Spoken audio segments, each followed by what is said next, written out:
Аллахты сүйгөнүңдүн белгиси аны көп эстеп, зикир кылганың. Себеби сен эмнени сүйсөң, аны көп эстейсиң. Демек жан дүйнөңдү байыт, билбегениңди үйрөн, билгениңди башкалар менен бөлүш. Араптада Марал радиосунда Абы уулу Давытбек ажы менен Ислам жана коом программасы. Ассаламу алейкум, урматтуу Марал радиосунун угармандары жана көрөрмандары.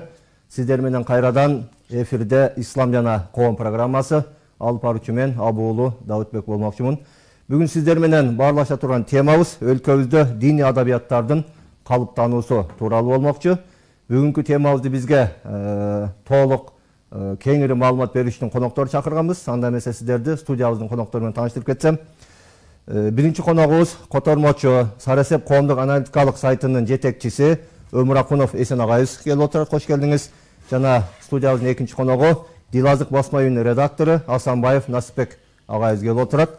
Чакырууга жооп берип, бүгүнкү ушул көтөрүлгөн темада өзүңүздөрдүн ой пикириңиздерди, тажрыйбаңыздарды бөлүшөсүздөр деген жакшы ниетте, жакшы тилектебиз. Анда эмесе темабызга өтө берсек, эгер уруксат этсеңиздер, эң биринчи эле Эсен агай, эгер макул көрсөңүздөр, сиздерге агай деп эле кайрыла берейин, Эсен агай, сиз канча убакыттан бери котормо иштери менен алектенип келе жатасыз? Жана сыр болбосо бүгүнкү чейин канча китеп котордуңуз? Сөз башын ушундан баштап бериңизчи. Котормо иштерим мен атайын мындай китеп котору деген башында ниет деле жок болчу да. Башында ошо Кыргызстан мусулмандары дин башкармалыгында иштеп баштаган кезде Ислам маданияты гезитин биз чыгарганбыз. Толкунбек Ибраев мырза экөөбүз ошо көнчөйүн ушуну чыгарчубуз. Анан ошого жалпы мындай кыргызча тексттер, диний тексттер аз болгондуктан, тартыш болгондуктан котормолор да көп кетчү да. Анан ошо котормолорду которуп жүрүп, андан кийин ал жакта дагы пресс-службасында иштедим. Ал жерде да көп нерселерди которуш керек болчу. Ошол эле убакта параллелдүү бир кээ бир жамааттарга мындай кыска агесте кыска брошюралар болчу да. Орозо жөнүндө, намаз жөнүндө, даарат жөнүндө ошондой котормолорду которуп жүрдүк. Негизинен 3 тил менен иштейм мен: түркчө, орусча, кыргызча. Буга чейин көбүнчө кыргызча которсок, азыркы кезде көбүнчө орусча которуп калдым.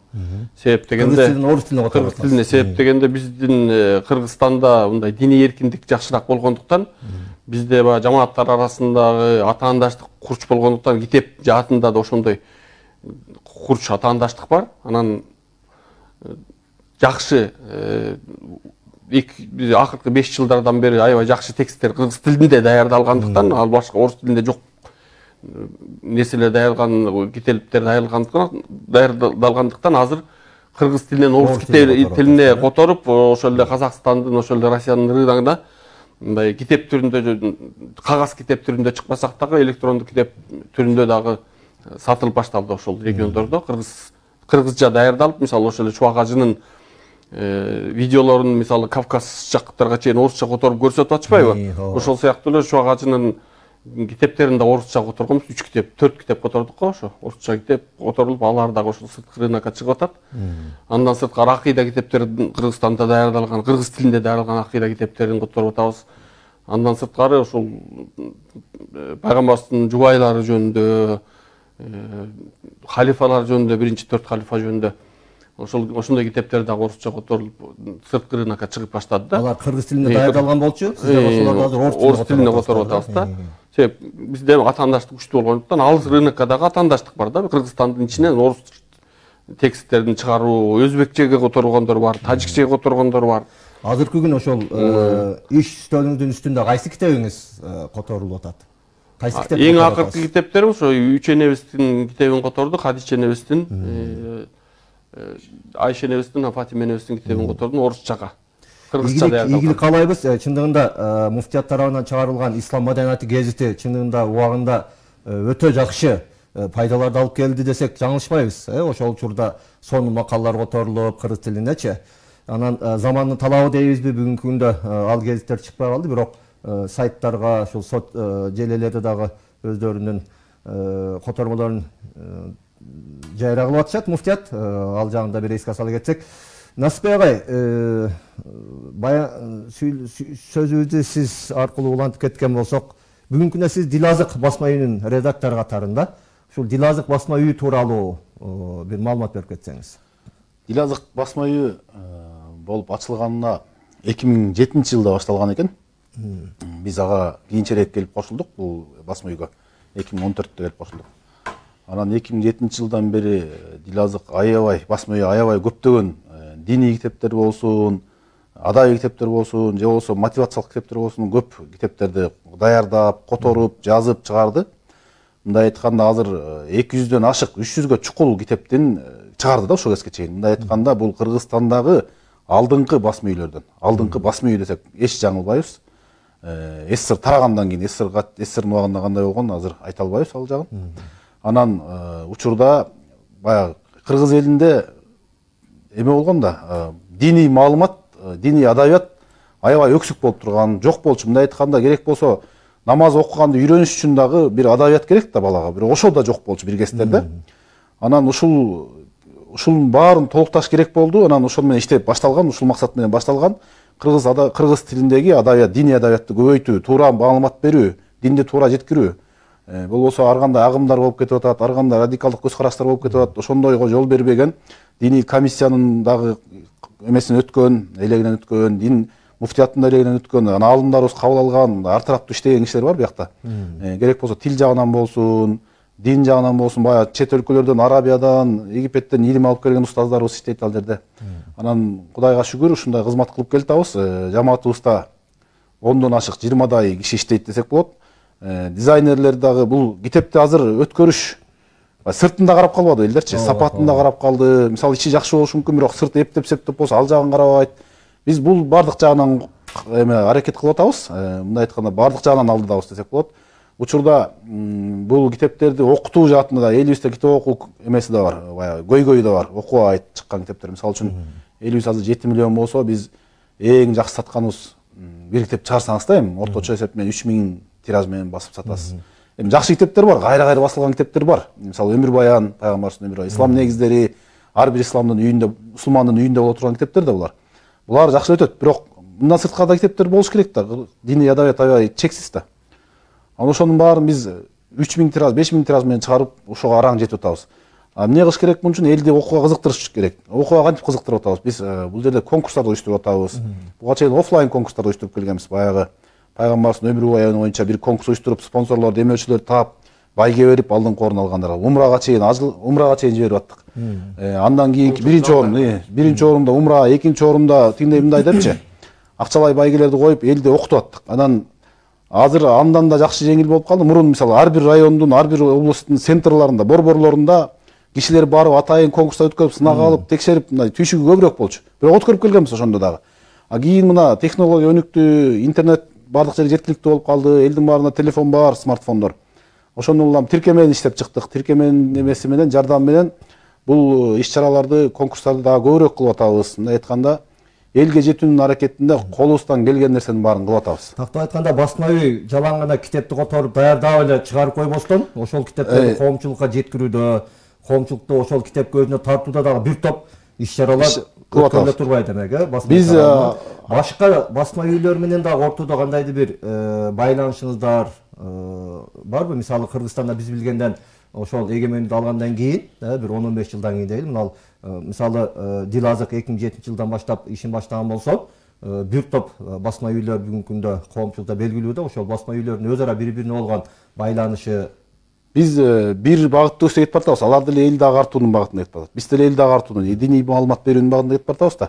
Ошон үчүн биз алар менен атаандашпай, ошо сиз айткандай, наоборот, тескерисинче ошо жардамдашып бир багытта кетип баратабыз. Буга айта турган мындай кандай кызматташып атабыз? Мисалы үчүн буга чейин Кыргызстанда бир эки эле китеп дүкөн бар болчу. Бишкекте, Нуска дагы ушул сыяктуу, Азыр биздин болсо өзүбүздүн китеп дүкөндөрүбүз бар. Буххаус деген. Бул китеп дүкөндөрүбүз менен Бишкектин өзүндө экөө дагы жердин баарында Жалал Абад, Ошто, Баткенде бүт бардык жерге ачканбыз.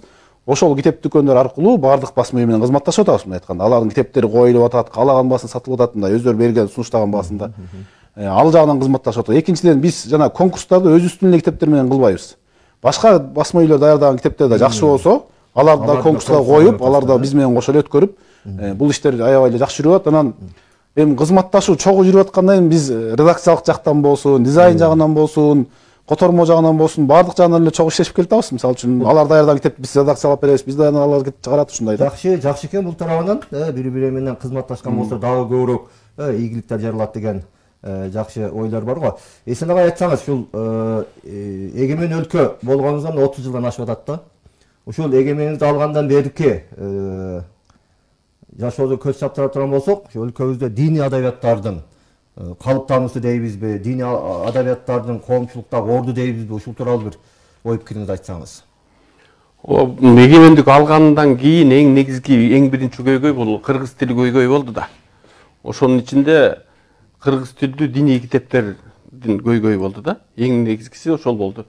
Анткени тез аранын ичинде өтө билим деңгээли, окуу деңгээли, түшүнүү деңгээли балдардыкы түшүп кетти да. Ошон үчүн колдон келишинче бул жерде жалпы гана диний китептер чыгаргандар эмес, бир гана китептер чыгаргандар эмес, радио, телевидениеде деле ошо кыргыз тилинде ошо Кыргызстан обондору сыяктуу жалпы массалык маалымат каражаттары, жанагындай Азаттык окшогон кыргыз тилинде гана эме берген маалымат жеткирген сайттар, ошолордун чоң салымдары болду. Башында чын-чындап келгенде могу акын, жазуучулар, музыка чыгаруучулар, ошолордун баары чоң салымы бар да, кыргыз тилинин жалпысынан өнүгүп, кыргыз тилинде сүйлөп, кыргыз тилинде түшүнүп калганыбызгачы. Анан ошол менен эле параллель да биз да кыргыз китептерди которуп баштадык да. Башка тилдерден негизи диний билим берүү, диний агартуу иштери Советтер Союзунун убагында 70 жыл мындай толугу менен токтоп калды деп эле айтсак болот. Себеп дегенде Орта Азия, Казакстан боюнча жалгыз эле бир медресе болгон да Бухарада. Ошол жерде эле бир билим алган да диний. Анан ошо толугу менен токтоп калган нерсени түп тамыры менен кайра нөлдөн баштап жаңыртууда бүт ошо жамааттардын баардыгы аракет кылды, диний жамааттан сырткары. Ошолордун ичинде диний жамааттар да аябай аракет кылды. Анан башындагы мен ошо жана муфтиятта иштедим деп атпаймынбы? Ислам маданияты гезити чыгаргандан сырткары ошо Толкунбек экөөбүз диний китептерди экспертизадан өткөрүү бөлүмүн түптөгөнбүз. Азыркы асыр жигерди иштеп атышат. Биз айтканда диний маани маңыздагы китептер жазыла турган болсо, сөзсүз түрдө муфтияттын алдында текшерүүдөн өтүү бир бөлүмү башталган. Ошол бөлүмдү биз түптөгөнбүз да. Анан ошол жерде бизге келген китептерде аябай чоң көйгөйлөр бар болчу. Башында ошо мындай регионалдык тилдер, жанагындай диалектилер көп болчу. Андан сырткары жамааттар, мисалы Арабиядан билим алып келгендер араб идиомаларын колдонот, жанагындай идиома дегенде макал лакаптарды ошо араб кыргызча жазылган сыяктуу, бирок арабча болгондуктан аны кыргыз ал макал лакапты түшүнбөйт. Түрк жамаат, түрктөрдөн билим алгандар түркчө, Пакистандан билим алгандар пакистанча берип баштады да. Сөзмө-сөз которо кеткенде мааниси чыкпайт. Мааниси чыкпайт. Кыргыз үчүн түшүнүксүз болуп калат да. Ошол нерселер көйгөйлөр көп болчу. Биз албетте тил жагына көп деле басым жасачу эмеспиз. Бизге эң негизгиси жанагы экстремисттик, террористтик мазмун болбош керек депчүбүз. Бирок ошо тил жактарына дагы мындай эскертүү берчүбүз. Бара-бара негизи мындай жалпысынан баягы базар тез кеп кетет деген нерсе бар эмеспи? Диний китеп жаатын чын эле диний китеп базары тез кеди. Азыркы кезде мен мындай ишенип айта алам да, именно диний китептер кыргыз тилиндеги башка диний эмес китептерге караганда жаңы чыгып аткан китептер баягы үчүн. Илгерки китептерди айтпайбыз, Союздун убагындагы. Азыркы жаңы эме тили, кыргыз тили жакшыраак. Мисалы англис тилинде башка бир динден сырткары адамдар түрдүү жакшы мотивационный китептерди которуп атпайбы? Бирок диний кандайдыр бир мындай чектелүү жерде конкуренция болгондуктан, атаандаш болгондуктан кыргыз тили аябай жакшырды. Мисалы азыр өзүбүздүн деле ошол кызматташкан мен 4 басма үйүм менен кызматташып котором. Ошолордун китептерин мурунку убакта карап баягы 2-3 бетин окуганда эле каталарын таап мындай кадимкидей эме бушайман болчубуз да. Азыркы кезде окуйсуң, жакшы окулат, жакшы кыргыз тилине түштү, окурмандын деңгээлинде жазылып калды китептер. Ошондой да. Анан албетте келечекте дагы бул көйгөйлөр жок эмес, болушу мүмкүн, бирок ушуга чейин жакшы ошо жалпы кыргыз тил коомчулугунун эмесинде диний китеп, кыргыз тилдүү китептерди аябай катты жакшы өнүктү да. Демек калыптануу жакшы эле кетип атат, буюрса. Насипбек ага, сиз редактор катарында бир ой пикириңизди айтсаңыз. Бүгүнкү күндө китептер даярдалып же которулуп андан кийин редакторлорго сунулат да, анан сиздердин көзүңүздөрдөн өтөт, тил жагын карайсыздар, маани магызын жагын карайсыздар дегендей. Биз Эсенбай айткандай да, арабчадан ошо китептер чыгып атканда эле башында каталар мындай айтканда диалектика тилдер көп болчу. Мунун себептери бар да. СССР убагында биздин интеллигенция динден алыс болчу. Окуган кыйын билимдүү адамдар болчу, бирок динден алыс болуп чоңоюшкан. Анан маалыматтын баарын орус тилинен алышкан. А бул жерде болсо диний китептин баары каяктан келип атат? Арабчадан келип атат, түркчөдөн келип атат, фарсчадан келип атат дегендей. Ал бул алып аткан балдар болсо кийинки чыккандар да, булар кийинки муундар. Ошондуктан бул жерде китеп жаатында биз нөлдөн баштадык деп деле койсок болот да. Себеби мурунку жазып аткан жазуучуларыбыз дин жөнүндө жазган жок. А биз болсо эми жазып чыгып баштадык. Баштаганда ошо дин менен баштадык да. Ушундан улам аябай көптөгөн көйгөйлөр болду. Мисалы үчүн жазуунун, сүйлөм түзүүнүн ыкмаларын билбейбиз, грамматиканы билбейбиз.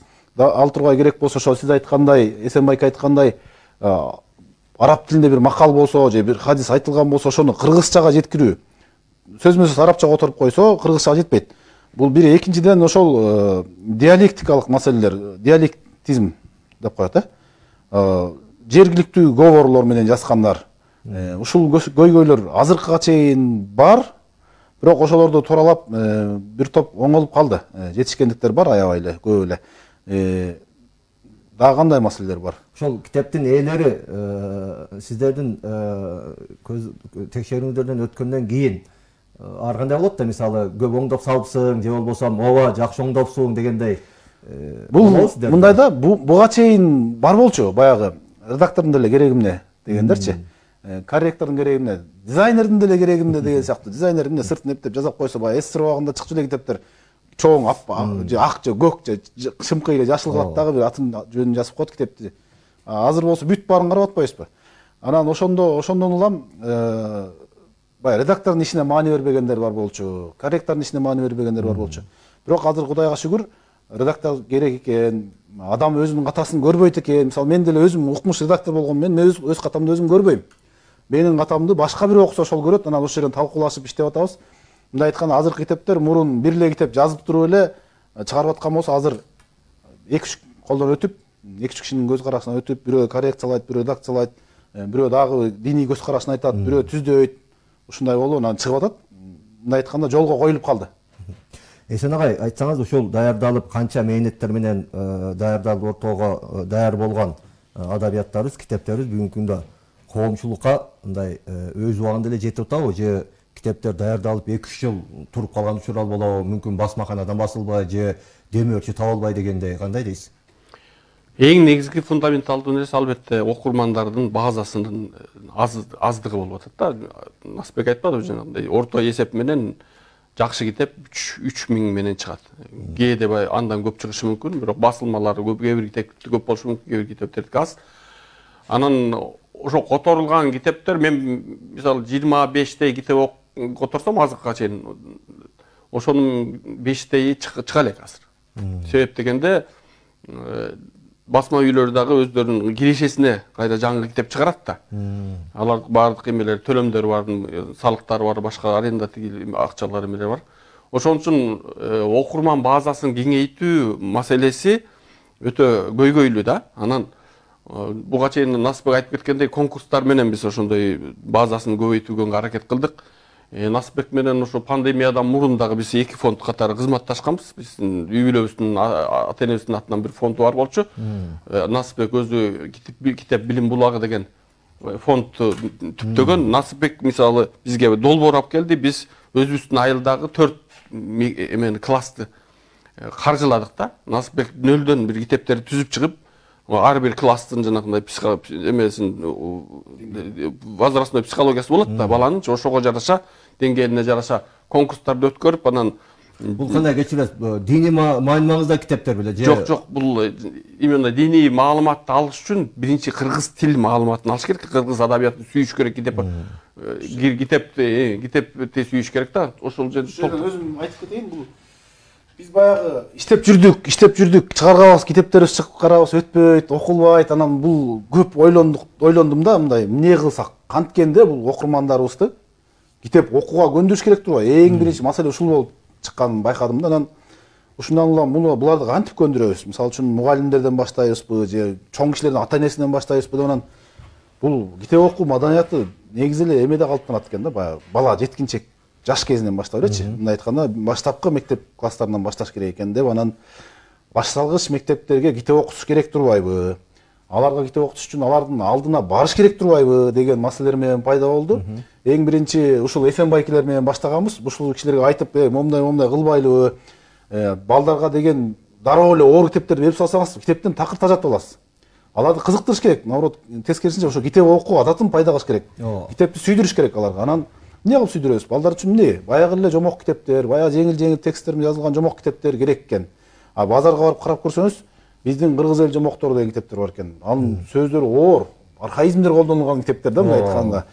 Узун тексттер, баягы эми мурункулар үчүн жеңил болгондур, бирок азыркы балдар үчүн оор аябай. Себеби азыркы балдар керек болсо кой, козу, токту деген түшүнбөгөндөр балдар бар да. Кокто болот деген билбегендер, ошол сыяктуу жомоктор болуп баягы акыл кара чач, анан тиги эртөштүк деген жомоктор да.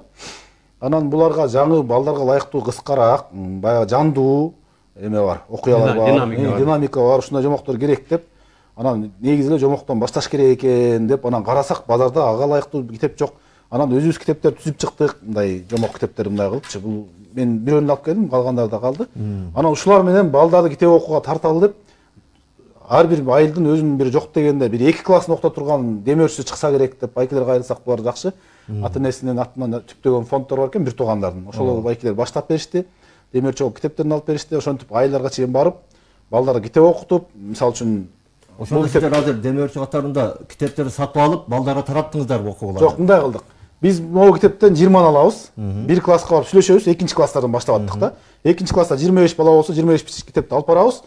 Ошол эженин класс комундан класс жетекчиси менен сүйлөшөбүз. Эже, могу китептерди балдарга окутасыз. Ушу мектептин ичинен класстан чыгарбай туруп эле 1 саат бөлүп бересиз. Окутасыз, бирок үйүнө бербейсиз. Себеби үйүнө бергенде балдар ата эне китеп кармаганды билбейт азыр биздикилерчи. Анын үстүнө бизге да кайра китеп сатып ала бериш, бул чоң чыгым болуп кетет да. Ушул китепти ушул 1 чейректин ичинде окутуп бүтүңүз. Күнүгө же 2 күндө бир болсун, ушу 1 саатты бөлүп, балдар ошо класста турсун китептер. Ошол ага келгенде алып окуп, кайра ошол жерге калтырып турсун. Ошентип окуу китеп окуу адаты калыптансын. Бул ошондо сабактан сырткаркы бир убакыттарды бөлдүрүп. Негизи орто мектептин эмесинде программасында бар да, класстан сырткаркы окуу деген. Ошондой болуп, баягы мисалы үчүн сабактар аз болуп калат, же кээ бир мугалимдер жетишпей калат айылдардачы, ошол убактарда окутуп аттык. Анан чейрек сайын бир китеп, бул чейрек биринчи чейрек муну алып барса, экинчи чейректе башкага алып барып аттык да. Муну алып кетебиз. Алып кетип башкага беребиз да, башкалар окуп атканда кой беребиз. Алмастырып башка класска беребиз. Мындай айтканда, могу бир китепти 3-4 бала бир жылда окуйт. Ошондой кылып аттык. Себеби бул чыгымы да аз болот. Балдар деле китепке кызыккан болсо, ал өздөрү сатып алса болот ата энелерчи. Анан ошол балдардын эми кечиресиздер да, китепти окуган кантип текшерип аттыңыздар? Биз анан жыйынтык чыгарып аттык, ошол эмеси да ошондой да. Балдарга айтабыз, биз силер ушул китепти окусаңар, биз силерге белек беребиз. Кызыктырабыз да. Анан баягы 1-биринчи баштаган, 2-нчи класста баштагандарга биз жөн эле шара окуусун текшеребиз. Баягы китеп окуган балдар шара окуп калыш керек да. Ким канча сөз окуйт? Канча сөз окуйт? Ошол боюнча текшерип, ошол боюнча белектерин беребиз. Баарына ошол боюнча белектер беребиз. Бир ошол класста 25 бала болсо, 25-өөнө тең белек беребиз. Орун биринчи орундан баштап акыркы орунга чейин. Себеби эгер белек бербесең, кээ бир балдар үмүтсүздүккө кабылат. Мен баары албайм да, жакшы окугандар балдар алып кетет да депчи. Ошондой кабылбасын деп, баарыңарга окугула, баарыңарга беребиз дейбиз дагы.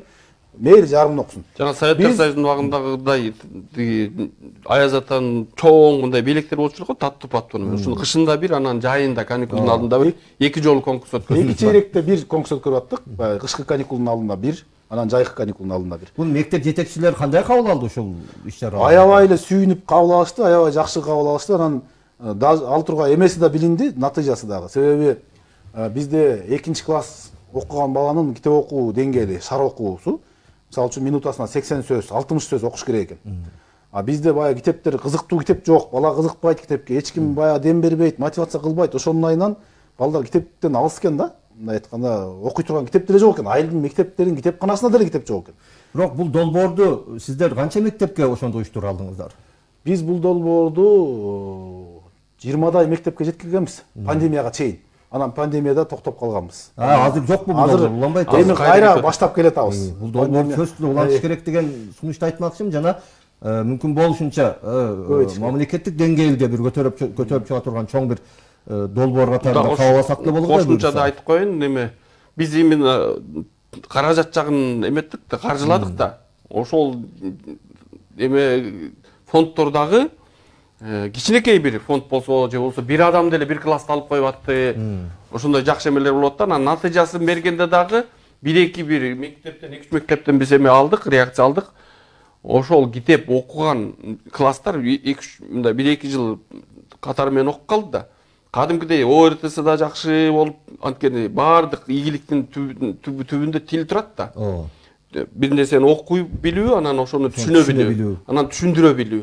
Ошол 3 жөндөмдү тең бул китептин аркасы менен сөз эметкен, анан жыйынтыгын берет. Класстар эме мектептердин жанагындай иш-чараларында дагы баардык жерлеринде да ошондой класстар аябай ийгиликтүү катышып, ОРТС дагы жакшы болгон да. 2-класстын деңгээли боюнча ошо 1 минутада 60 сөз окуш керек экен. Биздин мектептердин көбү жетпей аткан экен. Биз баргандан кийин кадимкидей мугалимдер сүйүнүп атты. Биздин балдар окуп калды. Мына деңгээли ушуга жетип калды. Баягы кандай деңгээл керек болсо ошого жетип калсын деп талаптагы. Мектеп окуучуларын, балдарды, өспүрүмдөрдү китеп окууга мындай бир үндөө чоң жакшы бир иш-чара экен да. Жалпы эле орто муун дейбиз, андан кийин улуу муун дейбиз. Ошолорго кандай бир китеп окууга үндөө бир иш-аракеттер тууралуу да бир сөз кылып кетсеңиздер. Аны өзүбүз кызмасак дагы жанагы Нуржигит Кадырбековго окшогон библиотекаларда, китепканаларда калыптабады. Ошолор дагы параллель башка фонддор менен биригип, биз жүргөн жерлерде дагы ата-энелерге, жогорку класстарга, ошол айылдын тургундарына баарына ошондой конкурстарды өткөрүп дагы китептерди окутуп жүрүштү да. Бул демилге мисалы чын эле мамлекет колдойт деп отургандан көрө, мамлекет дагы көп нерселерди колдосо болот. Бирок жеке демилге дагы колдойт экен да. Мына өзүбүздүн динибизде эле барга, динибиздеги жана зекет берүү, курбандыктын убагындагы кедейген баага, колунда жокторго жардам берүү сезимдери козголуп атпайбы? Ойгонгондочу ошо сезимдердин үстүнө могу китеп конкурстарын берсең, ошо намаз окуган, жакшылык кылайын деген адамдар, зекетимди каяка берем деп аткандардын баары тең ушу тирүү өсүм көрөт да, бул ийгиликтердин баарын көрөт. Айрыкча бул Насипбек кыдырган кезде мен видеолорго тартып аттым да. Анан жанагы конкурстардын баарын Насипбек өзү барып өткөзүп атты да. Бирөөнө тапшырып койгон жок да. Канча балага 1 минутта канча сөз окуйт деп. Ошонун натыйжасында биринчи 25 балага жалпы мындай бирдей подарок белек берилет. Бирок алдыңкы 5-өөнү 2 фонддун атынан жакшы грамота мындай рамкасы менен андан кийин дагы кошумча дагы белек берип аттык да. Ошо биринчи 5 орунду алгандаргачы. Ошо катуу эме өтөт экен да, адамдарды. Насипбек бир сөзүңүздө айтып кеттиңиз го, чоң белектер коюлуп, керек болсо умурага чейинки белектер коюлуп, Кыргызстан боюнча баардык областтарды камтыган бир китеп окууга чакырган иш-чаралар депчи. Ошодон 1-2 мисалдарга токтолуп кетсеңиздер. Биз бул иш-чараны качан баштадык? 2015-жылдан бери өткөрүп келатабыз. Мындай айтканда пайгамбар сүйүктүү өмүр баянынан баштаганбыз. Андан кийин кайындай китеп чыкпасын ошондон конкурс өткөрүп аттык. Мисалы үчүн Ихя Улумуддин чыкты, дагы ушундай Имам Газалинин китептери кыргызча которуп чыгып атат да. Жүрөктөрдүн ачыкчандай китептер, анан Чубак Ажыбовдун китептери чыгып атат. Ошонун баарынан кайсы китеп чыкса ошону өткөрүп аттык да. Мындай айтканда 1 жылда 2 жолу ушуну өткөрүп аттык. Бул диний китеп боюнча эле. Андан сырткары окуу адабий китептер боюнча да китеп чыгарабыз. Алардан дагы өткөрүп аттык. Алардан 3 жолу жумасын өткөрүп аттык. Жылына өткөрүп аттык. Анан бул жерден бир кыргызча, бир орусча, бир Манас, Чыңгыз Айтматовдун китептери бир гана диний эмес, маңызда китептер эмес, анда адабий китептерди кошо конкурстарга коюп аттык. Өзүбүздүн эпостордон боюнча өткөрүп аттык. Андан сырткары өзүбүздүн классиктер боюнча дагы китептерди боюнча өткөзүп аттык да. Ошол Айтматовдун китептери кайра болуп чыкты. Азыр деле уланып атабы ошол иш-чаралар? Болуп атат, азыр деле болуп атат. Бул иш-чаралар болгондон дагы азыр андан да көбөйүп атат. Мисалы башка басма үйлөр дагы чыгара баштады. Башка басма үйлөр машина коюп, квартира коюп өткөргөндөр болуп атат да. Анан ар ким өзүнүн алдына жараша, ар ким өзүнүн дараметине жараша бул иштерди кылып атат. Кудайга шүгүр, бул иштер жакшы эле жүрүп атат. Бирок баары бир азыраак болуп атат. Себеби биз Кыргызстан боюнча катыштырганда деле 5000 киши, 3000 киши китеп конкурсуна катышып атат да. Бул баары бир мен ойлойм аябай аз да, 6 миллион кишиге салыштырмалуу аз. Аз болуп атат. Демек ошол өткөрүп аткан иш-чараларды дагы жакшыртуу, же болбосо дагы коомчулукка терең жеткирүү маселесинде дагы ойлоно турган бир маселелер бар деп айтсак болот экен да. Статистикасын чыгарып аттык да биз. Ар бир ошо конкурстарды мен өзүм чыгарып аттык деп айта албайм, бирок ошондой бир кеңештерге катышып калганымда пандемияга чейин кадимкидей мындай өскөн ошого катышкандар, анан катышкандар биринчи регистрация болот да. Регистрация болгондордун саны, китеп алгандардын саны, андан кийин катышкандардын саны. Ошондо улам-улам ылдыйлап кетет да. Ошол 3 көрсөткүчтөн өсүп бараткан өйдөн өгөздөй. Анан пандемиядан кийин түштү, андан кийин кайра өскөндө дагы мурунку деңгээлге жетпей калды да. Анан ошо басма үйлөрү муну кеңешип, кээ бир басма үйлөрү карап отуруп, андан кийин дүйнөлүк дагы мелерди, трендтерди карашат да. Ошого жараша эми электрондук китептерди дагы сатууга өтө башташты. Андан сырткары аудио китептерди да даярдоого өтө башташты. Деп атам эле, Эсен агай, өзүңүз бул темага өттүңүз. Бүгүнкү күндө ошол аудио китептер, электрондук китептерди дагы байма-бай даярдалып коюла баштады да. Буларга коомчулук канчалык деңгээлде багыт алып атышат? Ошондо кошо айта кетсеңиздер. Азырынча ошо мисалы орусча китептерди алсак, түркчө китептерди алсак, англисче китептерди алсак, кадимкидей электрондук китептердин өсүүсү жогору кетет, аудио книгалардыкы дагы өсүүсү жогору кетип атат. Мисалы аудио китепти кээ бир адамдардын 3төн 1 кулак менен көбүрөөк кабыл алат. Көз менен дагы андан көрөчү, көздөн көрө. Ошон үчүн аудио китептер дагы өсүп атат. Кыргызстанда болсо эми жаңы аудио китептерди окуп башташты. Кээ бирөөлөр мындай өз каалоосу менен окуп эле YouTube каналга коюп атышат. Кээ бир биздин байкелерибиз, эжелерибиз азыр сайттарга дагы сатуу сайттарында да электрондук китептер да, аудио китептер да коюлуп атат. Азыркы кезде эми бул өсүүсү кадимкидей берки эме китептерге караганда өсүү динамикасы көбүрөөк кагаз китепке караганда. Себеп дегенде Кыргызстандан гана сатып албайт да электрондук китепти же аудио китепти Кыргызстанда гана окуйт. Дүйнөнүн өлкөдө жүргөн жарандарыбызда көбүрөөк пайдаланып атат. Булуңгучтардан. Анан азыркы кезде китепти сүйдүрүү, жалпысынан кыргыз тилин сүйдүрүү эмеде азыр биз бир көйгөйгө келип такалдык. Ошол көйгөйдү кайсы бизнесмен, кайсы фонд биринчи чечет, бирок бул чечилет, болот да. Бул балдарга мультфильм тарта албасак дагы жакшы мындай өзүндө тарткан, жанагындай сүйлөгөн сөздөрү көп мультфильмдерди которуп, мисалы ошол эле орус аудиториясы 70-80% мультфильмди өзү тартпайт. Бирок англисче жакшы мультфильмдерди алат, мисалы таалим тарбиясы жакшы балдарды багыттаган, мисалы Фиксики деген сыяктуу мультфильмдерди алып туруп, өздөрүнүн тилинде которуп алышат. Бул Фиксики го орусча, бирок кээ бир англисче эмелерди көбүнчө которушат да. Алар дароо отурат. Кыргыздар делечи күтүп отурбай эле биз качан бул мультфильм тартуу өтө чоң каражатты талап кылат. Андан көрө мисалы ошол эле Курчак театрынын эмелерин алып, актерлор менен сүйлөшүп туруп, мультфильмдерди бир мультфильмди алып туруп эле которуп туруп ошону бере берсе болот да. Берип ошондо биз Австралияда болобу, Америкада болобу, Африкада болобу, каякта кыргыз бар болсо, Японияда болобу, кай жерде болсо, баласын кыргызча сүйлөтүп кете алат да. Анткени биз көрдүк да, өз көзүбүз менен инилерибиздин, карындаштарыбыздын үйлөрүндө балдары айылда жүрүп түркчө сүйлөп кеткен, айылда жүрүп англисче сүйлөп кеткен балдарды көрүп атабыз да. Демек кыргызча биз эгер мультфильмдерди ошондой которуп, көп чыгарып, атаандаштык менен чыгарып баштасак, ал дагы ошондой эле кетет да. Туура айтасыздар. Ооба, демек бул жерде маселе китеп маселеси дегенде муну бир комплекттүү карашыбыз керек экен да. Бир эле мондой көз алдыбызда бир китеп деле карабастан, ал жерде жана аябай жакшы басым жасап өттүңүздөр, кыргыз тилиге болгон салым, ошону менен биргеликте эле балдарды тилге болгон сүйдүрүү чоң мындай бир пайдалар деп айтсак болот экен. Мен сөзүбүздү бир башка бир нукка бургум келип атат. Эки маселеге. Биринчи маселе, жана айтып өттүңүздөр, классикалык турас китептер бар эмеспи, дини маанидеги. Мисалы Имам Газалийди сөз кылып кеттиңиз. Ошону менен биргеликте Имам Навави 40 хадис деген китептер которулуп атат. Ошол сыяктуу чоң динибиздеги аалымдардын Куран тафсирлери дегендейчи. Бүгүнкү күндө ошол китептердин котормолору канчалык деңгээлде коомчулугубузга мындай бир даярдалып сунушталып атат же азырынча андай китептерибиз өтө эсептелүү эле, ушул тууралуу да бир сөз кылып кетсеңиздер.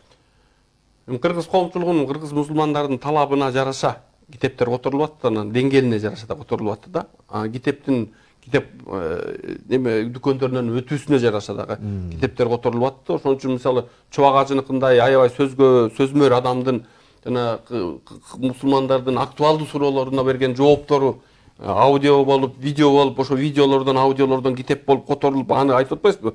Башы орусчага которулуп, өзбекче которулуп кете баштады да. Бир гана видеолор эмес, китептер да которулуп баштады да. Ошол негизилечи бул ошо элдин деңгээлине эме жараша болот экен. Мисалы үчүн биз башында өмүр баянды котордук. Жөнөкөй эле пайгамбарыбыздын өмүр баяны.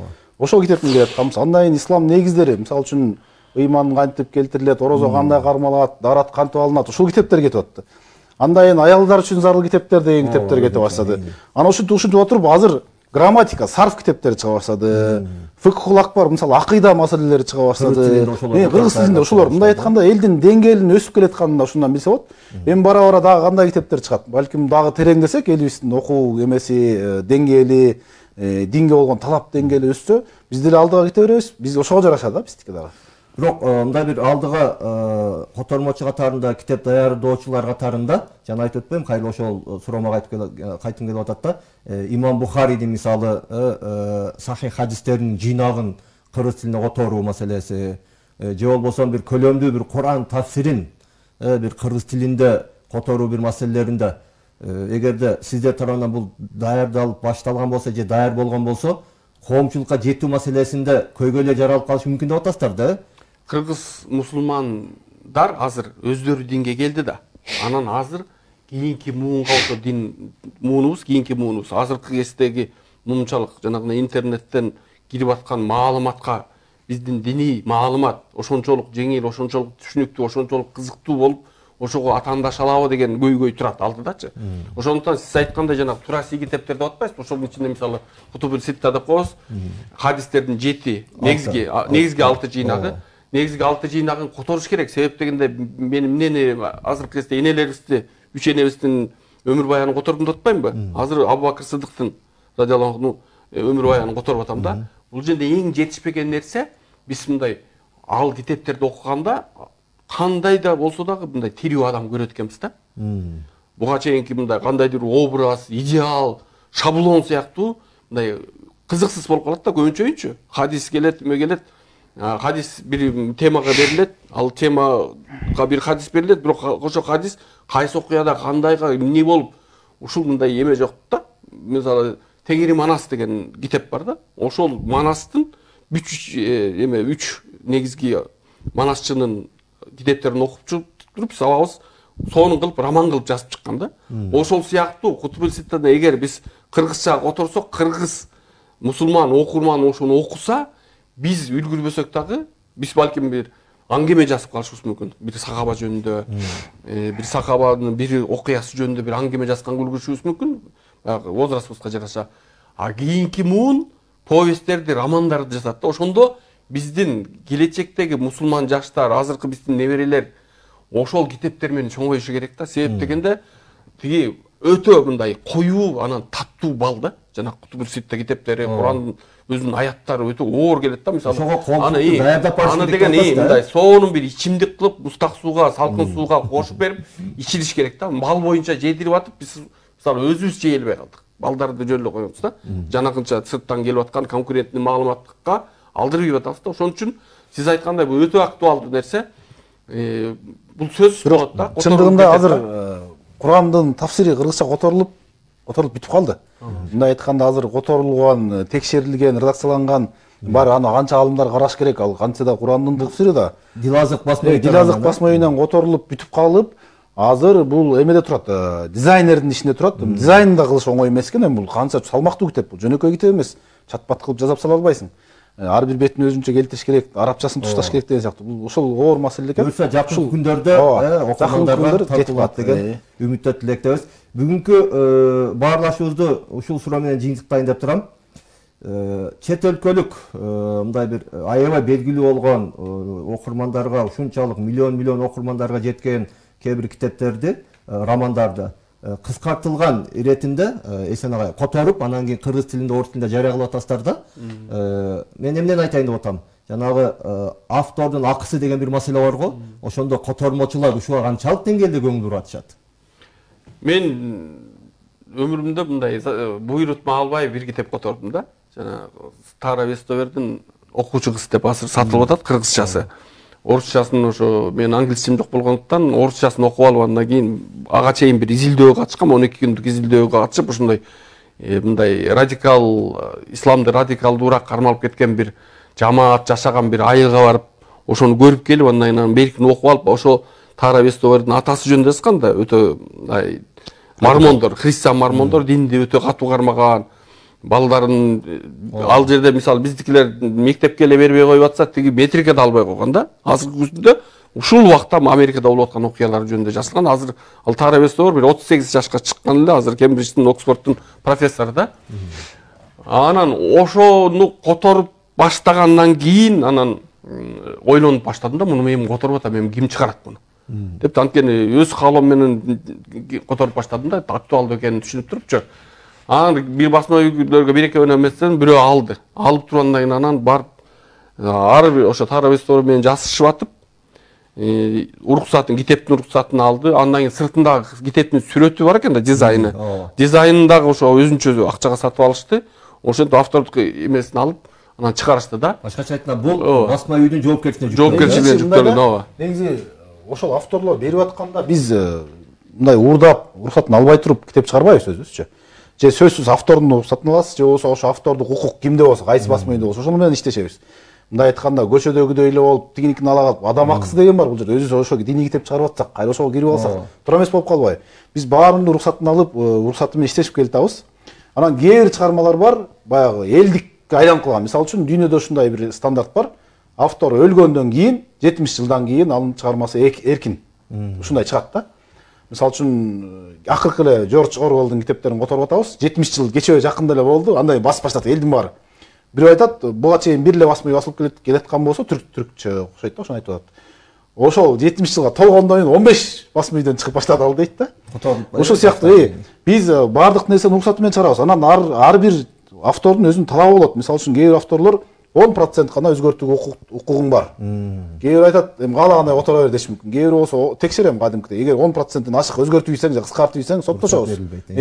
Биз ошонун баары менен сүйлөшөбүз, ошонун баары менен иштешебиз да, мындай айтканда, биз талаптарга жооп беребиз. Демек, бул жаатта дагы ар бир китептин ээсинин укуктары сөз түрдө корголуу бир маселе. Чындыгында китеп тууралуу сөз кылсак, аябай көп сөз. Чындыгында бүгүнкү күндө акыркы учурларда коомчулугубузда китеп окуу маданияты, сиздердин сөзүңөргө да таянып айтып атам, бир тойло алдыга жыла баштады буюрса, бирок ушуну жетиштүү деп ушул боюнча калып кетишибиз деле туура эмес деп ойлоймун. Муну дагы өнүктүрүш керек, дагы өстүрүш керек. Бул жаатта ким кандай салым кошо алган болсо, анда сөзсүз түрдө бул бир жагынан диний ишенимде өтө сооктуу да иштеген болот эсептелет. Экинчи жаатынан караганда өзүбүздүн маданиятыбызга, тилибизге кошкон салымын айта турган болсак, андан да чоң бир орду бар экендиги. Койчу бүгүнкү баарлашуубузду ушундай бир жыйынтыктайлы. Баарыңыздарды, урматтуу угармандар, көрөрмандар, китеп окууга чакырат элек. Жана өзүңүздөрдүн үй бүлөңүздөргө, өзүңүздөрдүн жакын тууган уруктарыңыздардын баарына ушул багытта сөзсүз түрдө өзүңүздөрдүн бир жакшы сөздөрүңүздөрдү айтуу менен колуңуздардан кандай мүмкүнчүлүктөр келген болсо, китеп окуу жаатында жана китептерди жакшынакай чыгарып, элге таратуу багытында ушул жолдо жакшылыкта жарышууну баарыңыздарды үндөп кетет элек. Бүгүнкү берүүбүздү жыйынтыктап жатып, кайра эле сиздердин сунуштарыңыздарга биз дайым ачыкпыз. Кандай бир сунуштарыңыздар болгон болсо, айтсаңыздар, биз буюрса ушул басма үйлөрүнө, котормочуларга сөзсүз түрдө сиздердин сунуштарыңыздарды жеткирүүгө аракет кылабыз. Бүгүнкү берүүбүздү кайрадан көрүүнү каалагандар үчүн Маралдын Facebook баракчасынан жана ошондой эле YouTube каналынан көрсөңүздөр болот. Сиздер менен кийинки көрүшкөнгө чейин Кудай Тааланын аманчылыгында болуңуздар демекчимин. Аллахты сүйгөнүңдүн белгиси аны көп эстеп, зикир кылганың. Себеби сен эмнени сүйсөң, аны көп эстейсиң. Демек жан дүйнөңдү байыт, билбегениңди үйрөн, билгениңди башкалар менен бөлүш. Араптада Марал радиосунда Абы уулу Давытбек Ажы менен Ислам жана коом программасы.